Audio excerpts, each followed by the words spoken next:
বারাকাতুহু। অধ্যকার মানুষের সেবা ফাউন্ডেশনের উদ্যোগে আয়োজিত শীত বস্ত্র বিতরণ সবার এটা উদ্যোগী আবার 2025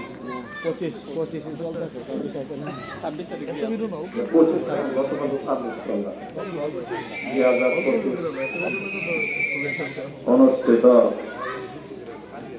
হাটদেওয়া গ্রামের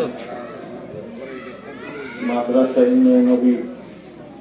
সাল্লাল্লাহু আলাইহি সাল্লাম যে উদ্যোগে যে মাদ্রাসা, সেই মাদ্রাসা সম্মানিত শিক্ষকবৃন্দ, ছাত্রছাত্রীরা এবং অধ্যকার এই সভার সম্মানিত সভাপতি উপস্থিত, ফাউন্ডেশনের সম্মানিত সদস্যবৃন্দ এবং গ্রামের মুরব্বিয়ান, অত্র মাদ্রাসার শিক্ষক ছাত্রবৃন্দ, সকলকে আমি